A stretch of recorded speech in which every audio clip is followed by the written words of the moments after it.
तीन टप्प्यामध्ये तुमचं स्वागत करण्यासाठी तीन टप्प्यामध्ये टाळी वाजवा.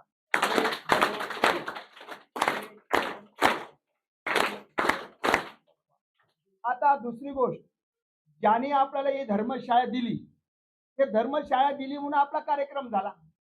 आणि धर्मशाळा नसती तर कार्यक्रम झाला असता का? नसता. म्हणून ते धर्मशाळा देणाऱ्याच्या नावावर एक टाळी वाजवून त्यांचं स्वागत करायचं.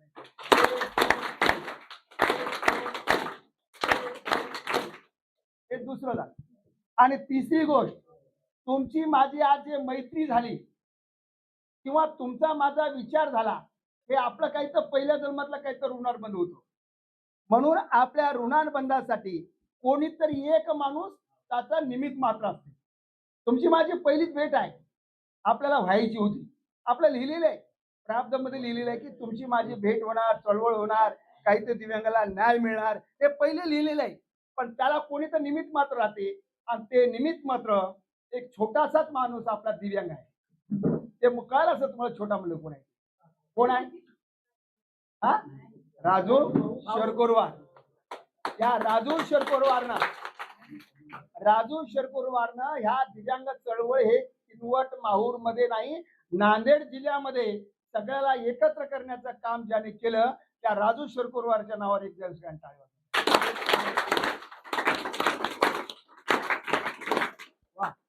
अशा प्रकारे बघा किती आनंद वाटला, टाळी वाजला, किती आनंद वाटला, किती मोकळं झालं मन.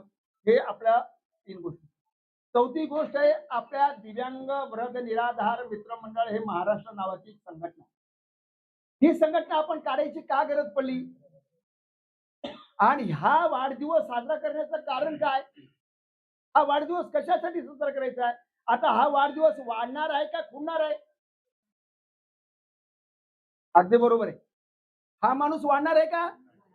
वरचीवरी कमी व्हायला लागलाय, वाढायला नाही. हा माणूस कमी वालाय. हा वाढदिवस साजरा करायचे मला योग्य वाटतच नाही. पण हे तुमच्या सगळ्याच्या आग्रहाखातर आज अभिचिंतन दिवस आहे.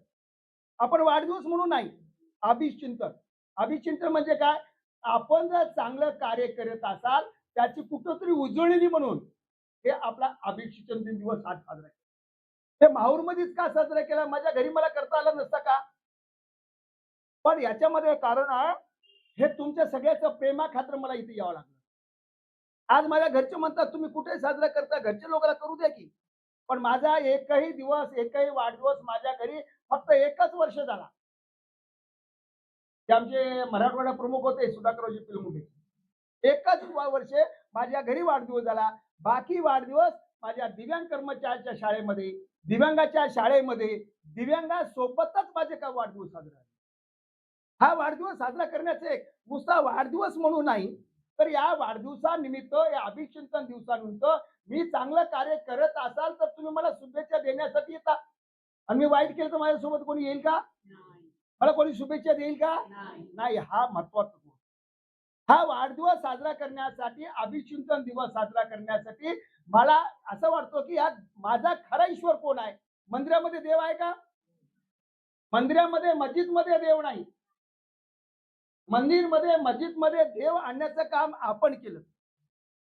दगडाला मूर्ती तयार करण्याचं काम आपण केलेलं आहे. देवाला देव पण आणण्याचं, मंदिराचं काम कोणी केलं? माणसानेच केलेलं आहे. भक्ती भाव, आपल्या मनामध्ये भाव असला तर देव पावतो, मनात भावच नाही तर देव नाही. खरा देव कोण आहे? खरा देवा रंजल्या गांजल्यासी म्हणे जो आपोले तेची देव जवळ कावा, हे संतांना म्हणलेलं आहे.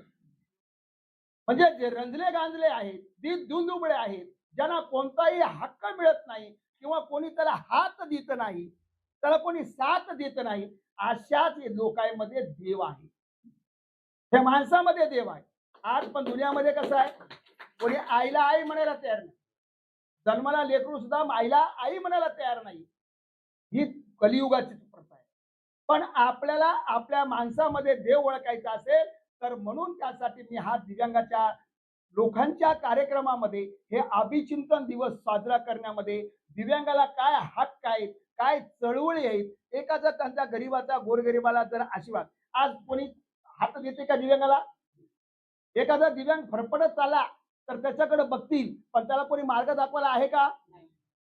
त्याचा जर मान सन्मान झाला तर त्याला आशीर्वाद त्याचा अंतकरणातून मिळते. आज एवढ्या लोकांचा आशीर्वाद मिळाला. हे आशीर्वाद मिळावा आणि खऱ्या ईश्वराची सेवा करावी म्हणून हा आज माहूरगडामध्ये आज मी वाढदिवस साजरा करतोय. हा अभिषिंतन दिवस माझा एकटाचा नाही, माझ्या 2 दिव्यांगासोबत आहे. 2 दिव्यांग म्हणजे त्रिमूर्ती. जसे दत्तात्रय त्रिमूर्ती आहे तसे दिव्यांग त्रिमूर्तीचा सत्कार सन्मान या ठिकाणी आज तुम्ही अभिचिंतन दिवस हे माहूरमध्ये याच कपिलेश्वर धर्मशाळेमध्ये वर्षानुवर्ष तुम्ही साजरा करता. हे कारण का? केलेल्या कार्याची पावती तुम्ही मला देता. कार्य केल्याशिवाय, चमत्कार केल्याशिवाय कोणी नमस्कार करत नाही. चमत्कारच केला नाही, नमस्कार कोण करणार आहे? म्हणून हा दिव्यांगाच्या चळवळीसाठी मला योगदान देता. आज मी चळवळ करतोय. माझ्यावरी कोणी नेता नाही, मीच नेता आणि मीच कार्यकर्ता आहे. खालच्या स्टेज पासून उभा राहायचं काम पर्यंत माझंच आहे. दुसरं कोणी मला मदत करणारा नाही. असं असताना सुद्धा महाराष्ट्रामध्ये मला किती पुरस्कार मिळाले? 38 पुरस्कार मिळाले. 38. आणि ते कोणाची शिफारशी निशा?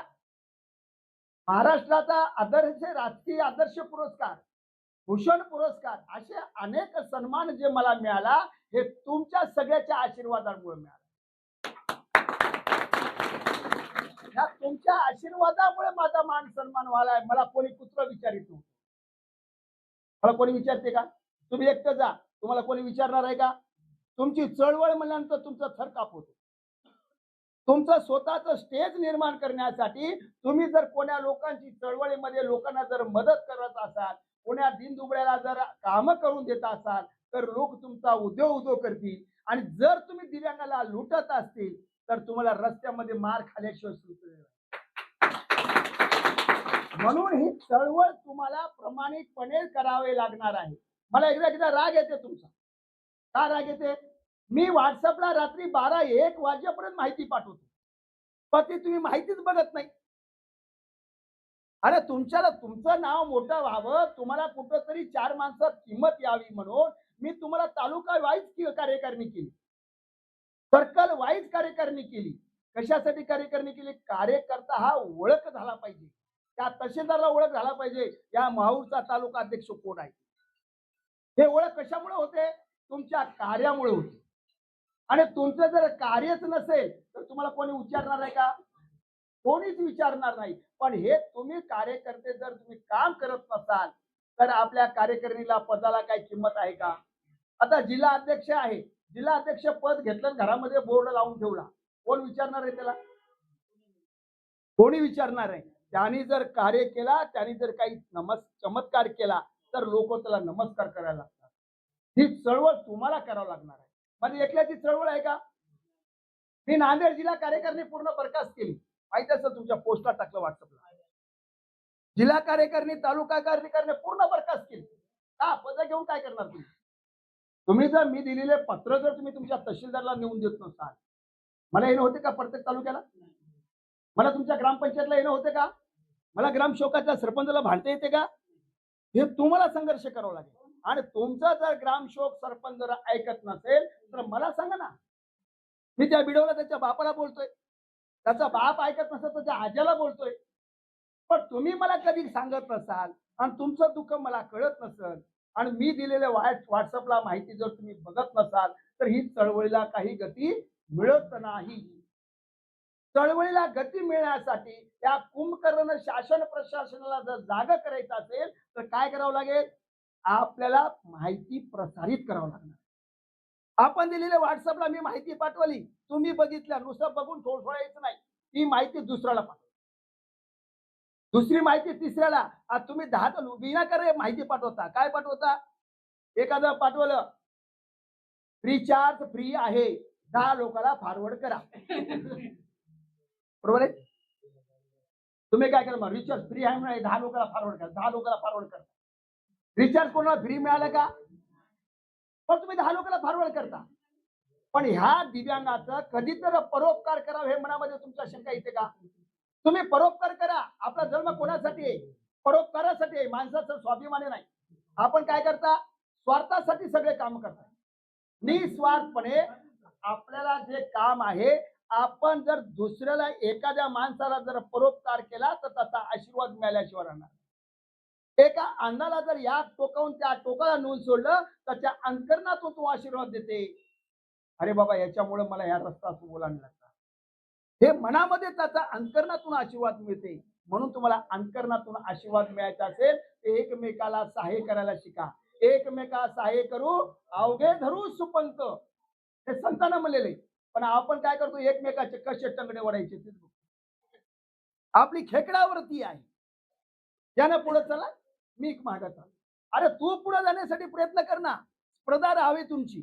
पण मी कसा त्याच्या पुढे गेला पाहिजे, मी कशा प्रकारे माझं नाव मोठं झालं पाहिजे, हे तुम्ही कधी प्रयत्न करत नाही. पण यानं कसा पुढे चला, याला टंगड कसं उभा राहू, हेच तुमचं चालू आहे. हे काम करायचं. आता आपल्याला मी सांगा, तुम्हाला विचारणार आहोत की तुम्ही आपली संघटना चळवळ चालू ठेवायची का बंद करायची? मोठ्यानं बोला, मला आवाज येत नाही. चालू ठेवायची. मग चालू कोण करायचं? मीच करायचं, मी चळवळ करायची का? म्हणतात ना, तुम आगे बढो हम पीछे पीछे भागते. जमल का? चळवळीला तुम्ही मी एकत्र आलं तर चळवळीला गती मिळणार आहे. चळवळीला जर गती द्यायची असेल, तुम्ही म्हणता डाकोरे साहेब आम्ही किती बऱ्या मोर्चाला यावं, किती बऱ्या आंदोलनाला यावं, आमचं काहीच मिळत नाही, आम्हाला कोणत्या सवलती मिळत नाही. तुम्हाला एक प्रश्न विचारतो, शेतकरी कधी नाराज झाला का? शेतकरी म्हणला का बाबा दरवर्षी शेतामध्ये पिका लाव, पेरा लाव, पण माझं पेरणीच बरोबर होईना आली, आता यावर्षी शेतात पेरणारच नाही, असं कधी म्हणला का? शेतकरी का म्हणला नाही? आज ना उद्या काळी लक्ष्मी आपल्याला दिल्याशिवाय राहणार नाही हा विचार करतोय. शेतामध्ये लहान लेकराला जसं पालन पोषण करतो त्या मोडाचं पालन पोषण करतोय. आणि शेवटी निसर्ग कोपते, कधी कोरडा दुष्काळ कधी ओला दुष्काळ पडते, पण शेतकरी कधी नाराज होत नाही लक्ष्मीला. आणि कधी नाराज होऊन शेती पेरायचं बंद करत नाही. आता कोरडा दुष्काळ पडलाय, पाऊस पडणार आहे, पेरणी केली, शेतकरी चिंतातूर आहे. पण आपल्या हातात काय? निसर्गाचं नाही, निसर्गाकडे काय नाही, आपल्याकडे दोष आहे. आपण कधी झाडं लावली का? हाय ते झाडं तोडायच्या भानगडीत. प्रत्येकाने एक एक झाड लावा बरं, निसर्ग कसं साथ देत नाही? अरे तुमचं प्रदूषण वाढायला लागले, शुद्धीकरण नाही, हवेमध्ये शुद्धता नाही, मग हे ढग कसे पात्र होतील? म्हणून आपल्याला ह्या गोष्टीसाठी एकमेकाला सहाय्य करण्यासाठी आपली जर चळवळ चालू ठेवायची असेल तर गावागावामध्ये आपले दिव्यांग तयार झाले पाहिजे. आणि अनेक वेळा शासनाकडे संघर्ष करावाच लागणार आहे. आता मला सांगा, आपल्या जर ऑटोमॅटिक सगळ्या सवलती मिळायच्या असते तर आम्ही मुंबईच्या मंत्रालयात घुसले असते का? तुम्हाला माहित नाही, जून महिन्यामध्ये आम्ही मंत्रालयामध्ये घुसलो म्हणून तुम्हाला 2,500 रुपये महिना मिळायला लागले. आता काही लोक म्हणतात मला 1,500 मिळाले. 1,500 काय मिळाला? ज्यावेळेस तुम्ही फॉर्म भरल्यानंतर त्या फॉर्म मध्ये संजय गांधी निराधार योजनेचा जर फॉर्म भरला असेल तर तुम्हाला 2,500 मिळतात. पण काही लोकांना काय केलं, फॉर्म भरताना श्रावण बाळाऐवजी काय केलं, श्रावण बाळाचा फॉर्म भरलाय, संजय गांधीचा फॉर्म भरला नाही. श्रावण बाळ म्हणजे वय जास्त झालं म्हणून म्हातारा होता आणि त्याचा तुला लवकर होते रे, 60 वर्षाचं प्रमाणपत्र लावून दे तू. मग त्यानं काय केलं, अपंग असून सुद्धा 60 वर्षाचा फॉर्म भरलाय, त्याचं नाव आहे श्रावण बाळ वर्ध म्हणून. वर्ध म्हणून जर 60 वर्षाचा फॉर्म भरला तर 2,500 मिळणार नाहीत, त्याला 1,500च मिळतील. ज्यानं संजय गांधी निराधार योजनेचा फॉर्म भरला त्याला जर 1,500 मिळत असतील, त्याचं दुसरं कारण आहे. हॅलो अजय, मी बोलताना पूर्ण ऐकून घ्या, तुमचे काय प्रश्न असतील मला बोला. आणि दुसरं कारण आहे, तुम्ही जर दिव्यांगाचे प्रमाणपत्र काढले आणि तुम्ही दिव्यांगाचं प्रमाणपत्र तिकीट येऊन दिलं नाही तरी तुम्हाला ते 1,500च मिळतील. त्याच्यासाठी मी व्हॉट्सअपला पाठवतो. तुम्हाला वाचविता येत नाही पण ऐकून तर करशाल म्हणून व्हिडिओ पाठवतो. आपले स्वतःचे 4 चॅनलला रोज एक व्हिडिओ असते माझा, रोज माहिती असते, कोणीच बघत नाही. मी बघलो किती, 12 लोक बघले, 4 लोक बघले, काय मतलब आहे त्याला? अरे एवढं मी रात्रंदिवस तुमच्यासाठी मी कष्ट करतोय आणि तुम्ही दिलेल्या माहिती जर वाचवत नसाल, बिहारी पंगावर काय मिळतो का? तुमच्या घरी येऊन कोणी सांगेल का बाबा तू दिव्यांगाच रे, तुला अशी अशी योजना आली, जाय ताबडतोब. दिव्यांगाला किती योजना आहेत? एकूण 40 योजना आहेत, 40. तुम्हाला 40 कोणत्या कोणत्या तेच माहिती नाही. दिव्यांगाचा कायदा आहे तेच सुद्धा माहिती नाही दिव्यांगाचा. दिव्यांगाला 2016चा कायदा आहे. जर गावामध्ये तुम्हाला दिव्यांगाला लंगडं जर म्हणलं तर त्याला 3 महिने जमानत नाही. तुम्हाला सहज गावामध्ये म्हणतात हे लंगडा इकडे, हे आंधळा इकडे, पांगळा इकडे. पहिलं म्हणत होते, आता कमी झालं. आपली जागृती झाली. आपण जागोजागा मेळावे घेतले आणि लोकांना सांगितले, बाबानो आजपासून दिव्यांगाला दिव्यांग म्हणा. पहिला आपल्याला अपंग म्हणत होते, पण 2016ला कायदा झाला. अपंग म्हणायचं नाही. अपंग म्हणलं सुद्धा कायदेशीर गुन्हा आहे. त्याला दिव्यांग म्हणला पाहिजे. दिव्यांग हा दिव्यांग त्याला उपमा चांगल्या प्रकारे दिले आणि दिव्यांग म्हणून जर त्यानं हे केला त्याला मान सन्मान मिळावा, माणसासारखा हक्क मिळाला पाहिजे. तो सुद्धा माणूस आहे. फक्त त्याच्या शरीरामध्ये व्यंग आहे. तुम्हाला सांगतो, एखादा आंधळा रस्त्यामध्ये कधी मेला का हो? चांगल्या माणसाचं ऑक्सिजन होते, पण अंधाचा कधी होते का? देवानं त्याला एक बुद्धी जास्त दिली. दिव्यांग होणे का गम नाही, हम किसी से कम नाही. कोणतं कुठे काय प्रगती केली नाही दिव्यांगानं? अरे ज्याला दोन्ही हात नाही, ज्यानं पाय नाही, सुद्धा नदीमध्ये पोहलंय. पराक्रम केलं त्याने. हात पाय नसताना नदीमध्ये पोहू शकते का? नुसतं धड त्या नदीमध्ये पोहलंय. एवढी मोठी क्रांती केली दिव्यांगाने. म्हणून दिव्यांग होणे का गम नाही, हम कशी से कम नाही. म्हणून दिव्यांगांना खचून जायचं नाही. दिव्यांगांना आत्महत्या तर अजिबात करायची नाही. दिव्यांगांना चळवळीमध्ये सहभागी व्हायचं. दिव्यांगाला 8 ठिकाणी पैसे मिळतात. हे माहिती आहे तुम्हाला कुठं कुठून मिळतात? दिव्यांगाला ग्रामपंचायतचा निधी मिळतो. ग्रामपंचायत ज्या गावामध्ये आहे त्याला 5% निधी मिळतो. दुसरं आहे पंचायत समिती, नगरपंचायत, नगरपालिका, महानगरपालिका आणि जिल्हा परिषद. आमदार निधी, खासदार निधी. आता 9वा एक निधी चालू झाला. आम्ही सरकारला भांडलो, एवढं तर निधी द्यायला, पण जिल्ह्याला फोर मोठा निधी जमा होतो. कलेक्टरकडं, त्या कलेक्टरकडे सुद्धा जिल्ह्यामध्ये जेवढा कलेक्टरकडे खर्च निधी जमा होतो, शासनाचा विकास होतो, त्याच्यामध्ये आम्ही 5% मागितले. पण आपले नांदेडचे जिल्हाधिकाऱ्यांनी 1% तरतूद केली. म्हणजे एकूण 9 ठिकाणी दिव्यांगाला पैसे मिळतात. पण दिव्यांगाचं मागत नसतं तर काय मिळते? जेवढे आमदार निवडून दिले, खासदार निवडून दिले, कधी तर आमदाराच्या घरावर जाऊन बसल्या का तुम्ही? कधी तर आमदाराच्या घरावर मोर्चा काढला का कोणी? काढले आपण. नांदेड जिल्ह्यामध्ये आम्ही 6 आमदाराच्या घरावर मोर्चे काढले, 3 खासदाराच्या घरावर मोर्चे काढले. घरावर कोणी मोर्चा काढते का हो? आतापर्यंत क्रांती आहे बघा. आतापर्यंत आपण शासनाच्या कार्यालयावर काढलो, मंत्रालयावर काढलो, पण लोकप्रतिनिधीच्या घरावर कोणी मोर्चा काढला नव्हता. पण दिव्यांगाचा मोर्चा हा लोकसभेचे खासदार आणि आमदाराच्या घरावर मोर्चा काढला. ते मोर्चा काढला भीक मागो आंदोलन. आम्ही भीक मागून त्या आमदाराला द्यायचा प्रयत्न केलो. आणि कशासाठी आम्ही भीक मागलं? या आमदाराला 2,80,000 रुपये मानधन वर्ष महिन्याला मिळतो. किती माहितीये का तुम्हाला? 2,80,000 रुपये एका आमदाराला महिन्याला पगार मिळतो. काय नांगर मोडत असत ते आमदार? आणि एवढं मानधन मिळताना सुद्धा दिव्यांगाचा 30 लाख निधी मिळत नाही. हे आमच्या दिव्यांगाचा निधी खातोय, चोरतोय. म्हणून याला पुरत नाही, म्हणून भीक मागा म्हणून मतदाराला मी भीक मागो आंदोलन केलं. हातामध्ये कटोरी घेऊन फिरलो आम्ही गली आणि आमदाराच्या घरावर खासदाराच्या घरावर मोर्चे काढले. तरी आमदार खासदार वाकायला तयार नाही. का तयार नाही? तुमची आमची एकी नाही. अनेक संघटना तयार होतात, आपल्यामध्ये ताकद निर्माण होऊ देत नाही. आता डाकोरे चांगलं काम केलंय, डाकोला कुठंतरी अडचणीत आणायची. दुसरी संघटना, तिसरी संघटना, अशामुळे अनेक संघटना निर्माण झाल्यामुळं आपली ताकद निर्माण होऊन आली आणि आपण सगळ्यांना सगळे एक झाला तर आपले प्रश्न सुटल्याशिवाय राहणार नाही. आता तुम्हाला अंत्योदय योजना मिळते. आम्ही स्वतंत्र दिव्यांगासाठी 35 किलो धान्य, कोणा दिव्यांगाला मिळते हात वरी करा. 35 किलो महिन्याला. वा वा वा, चांगलं आहे की. पासाला इथं 10 लोकांना काय मिळा पण मिळते. हे कोणा कशाचं कार्य? आपण केलेलं कार्य. प्रत्येकाला 35 किलो धान्य. आजही सांगतो, जरा कोणाला मिळत नसतील त्याने तहसीलदारला एक अर्ज लिहायचा. तुमच्या राशन कार्डावर किती लोक नाव पाहिजे? 3 फक्त. 2 माणसं असले किंवा 1 माणूस असलं तर 35 किलो मिळणार नाही. उगा परेशान होऊ नका, कागदपत्र करू नका. ज्याच्या कुटुंबामध्ये 3 दिव्यांग आहेत, राशन कार्डावर त्याला 35 किलो मिळते, 4 असलं तरी 35 मिळते, 5 असलं तरी 35 मिळते, पण 2 असणारा 10 किलो मिळते आणि एक माणूस असला त्याला 5 किलो मिळते. म्हणून ते धान्य देण्यासाठी काय केलं पाहिजे? हो, आपसात बोलू नका.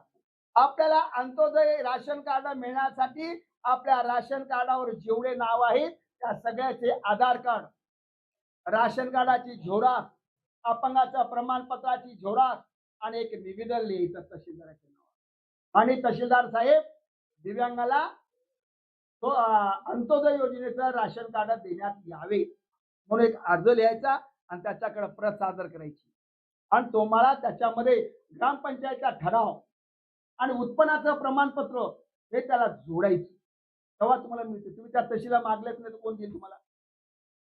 प्रत्येक दिव्यांगाला घरकुल देण्याची योजना आहे, पण तुम्ही ग्रामसेवकाला मागण्याचं घरकुल कोण देईल तुम्हाला? नाही नाही मिळेल तुम्हाला, पण तुमची यादीमध्ये नाव आहे का बघा ना. तुम्ही यादीमध्ये नावच टाकत नसाल. आता जनगणना चालू आहे, आता जनगणना झाली मागे, घराची जनगणना झाली. आता मतदान अचूक मतदान झालं पाहिजे. आपले मतदान नाव एका जागी एका अपंगाचे 2 ठिकाणी आहेत, 3 आहेत आणि काही जणांचे मतदानामध्ये बोगस आहे. म्हणजे चांगला आता कोणी बोगस राहू नये, एका जागी एकच मतदान असलं पाहिजे म्हणून SIR नावाचं त्यांनी एक आता चालू आहे. तुमच्या गावच्या शाळेमध्ये शिक्षकाकडे त्याचं नाव नोंदणी आहे. त्याला म्हणा साहेब माझं दिव्यांग म्हणून तिथं उल्लेख करा. मतदान केंद्र तुमच्या घरी येणार आहे मतदान करायला. मी दिव्यांग आहे, माझ्या घरी मतदान बूथ येते. नांदेड जिल्ह्यामध्ये माझ्या घरी बूथ येते, मी तिथं जाऊन मतदान करायला जाणार नाही. मला चालता येत नाही बूथला यायला. मी अर्ज भरून दिला, माझ्या घरी बूथ येते. विधानसभेच्या अगोदर निवडणुकीच्या आधी 1 दिवसाने किंवा 2 दिवसाने सगळी टीम येते, जीप येते, 10-15 लोक येतात आणि माझं मतदान घेऊन जातात. एवढा मोठा तुम्हाला अधिकार आहे, पण तुम्ही कधी केल्या का त्याच्याकडे? तुम्ही तुमचं प्रमाणपत्र दिल्या का? तुम्ही त्या दिव्यांगाचं प्रमाणपत्र त्या डीओला द्या. साहेब मला तिथं येता येत नाही. वृद्धाचं सुद्धा आहे, वृद्ध आणि दिव्यांग हे दोन्ही आहे. दिव्यांग आणि वृद्ध हे दोघांनी प्रमाणपत्र द्यायचं. मी वृद्ध झालेला आहे, मला तिथं येता येत नाही, माझ्या पोरावर भरोसा नाही, मला मतदान करायचं आहे, माझ्या घरी येऊन घे. ते गाडी घेऊन आपल्या घरी येतील मतदान करायला, पण त्याचं फारम भरून द्यावं लागेल तुम्हाला. आणि तुम्ही फारमच भरून देण्यात गेला, तुम्हाला मतदान केंद्र घरी येईल का? येणार नाही. नांदेड जिल्ह्यामध्ये पहिला प्रथम मी घेतले. मी लोकांना सांगितलं, व्हिडिओ करून सांगितलं, पण लोक ऐकत नाही. आता ऐकायला गेलं तुम्हाला मिळणार नाही. मतदान केंद्र तुमच्या दारात आहे. मतदानाची अचूक माहिती द्या, दिव्यांगाचं प्रमाणपत्र द्या, डीओला द्या, माझं नाव नोंदणी करा म्हणा. मग तेव्हा तुमचं नाव नोंदणी होईल. तुमच्या घरी ग्रामपंचायत असो, पंचायत समिती असो, जिल्हा परिषद असो, की आमदार असो, खासदार असो, ते मतदान केंद्राचं बूथ आधी तुमच्या घरी येईल आणि तुमचं मतदान घेऊन जाईल. तुम्ही ही चळवळ केली पाहिजे. तुम्हाला एक नाही अनेक सवलती. आता तुम्हाला काय केलं? काही लोक म्हणतात म्हणजे पैसे बंद झाले. कसे पैसे बंद होणार? आता युनिक कार्ड काढायचं आहे. एका एकाकडे 2-2, 3-3 युनिक कार्ड आहेत. आता काल परवा एक शिबिर झाले. आपण असे किती शिबिर घेतले नांदेड जिल्ह्यामध्ये? अहो 1 कोटी रुपयाचं साहित्य वाटप केलं. एका दिव्यांगाला नाही, दिव्यांगाने वयोवर्धना चष्मे दिले, दाताच्या फण्या दिल्या, काही जण काट्या दिल्या, कुबड्या दिल्या, वाकर दिले आणि चेअर सुद्धा दिली. दंडाच्या शिटा बसायच्या दिल्या. आपण त्या सगळं दिलं आणि दिव्यांगाला 3 चाकी सायकल, व्हीलचेअर, चार्जिंगच्या गाड्या दिल्या आणि सगळ्या तालुक्यात झाल्या. आता आपण काल परवा एक शिबिर घेतलं होतं आणि त्या शिबिरामध्ये काय दिलं? त्याला खरंच पाय नाही, ज्याचा कमरापासून पुन्हा मांडीपासून पाय तुटलेला असेल त्याला कृत्रिम पाय दिलेला आहे. काही जणांचा हात तुटला त्याला हात देण्याचं आपण शिबिर घेतलं. 16 तालुक्यात शिबिर घेतलं. या लोकांनी काय केलं? मला पहिले सायकल मिळाली, या बारीला मिळेल मूर्ती आले. अहो मला सांगा, ग्रामपंचायतनं सांगितलं ग्रामसेवकाला आदेश दिले, सगळ्या दिव्यांगाला बोलवा, ज्याला हात पाय नसेल त्याला सांगा व्यवस्थित. पण ग्रामसेवक सांगला का हात पाय नाहीत म्हणून? हात पाय ज्याला नसतील त्याला कृत्रिम अवयव आहे अशाच लोकांनी या म्हणलं असतं तर आपण गेला असतं का? मग आपण काय केलं? गेल्या बारला मला सायकल मिळाली, या बारला सायकल मिळेल, कोणी मला व्हीलचेअर मिळेल, कोणी कुबडी मिळेल, काठी मिळेल, असे दिव्यांग यायला मला कळायला ना. मी व्हिडिओ तयार करून टाकला. ज्याला खरंच पाय कट केलेला आहे आणि जर त्याला कृत्रिम पाय बसला तर त्याला चालता येते. ज्याला हात बसला असेल, हात नसेल, त्याला हात बसला तर काहीतरी काम करता येते. म्हणून त्याचंच शिबिर आहे, त्याच लोकांनी जावं. इतर लोकांनी जाऊ नये म्हणे व्हिडिओ करून पाठवलं. पण तुम्ही ते व्हिडिओ बघितलाच नाही. म्हणून मला म्हणतो, "साहेब मी गेलो, मला काठी बी दिली नाही, पाय बी दिली नाही." अरे तुला पायाची गरज असेल त्याला पाय दिल ना. तू पाय आहे, तुला मजबूत आणि तुला काठी कशी देते? काठीचं शिबिरच नव्हतं. पण ते व्हॉट्सअपला तुम्ही न बघल्यामुळे हे तुमचं वाटा झालं. एक तर पैसा खर्च झाला, एक तर अपंगाला चालता येत नाही, सोबत एक माणूस घेऊन जावं लागलं, दिवसभर तिथं बसावं लागलं. हे तुमच्या परेशानी होऊ नये म्हणून मी तुमचे व्हॉट्सअपचे ग्रुप तयार केले. प्रत्येक 4-4 तालुक्याचा ग्रुप तयार केला आणि त्या ग्रुपला दररोज तुम्हाला रात्री 12-1 वाजेपर्यंत मी झोपत नाही.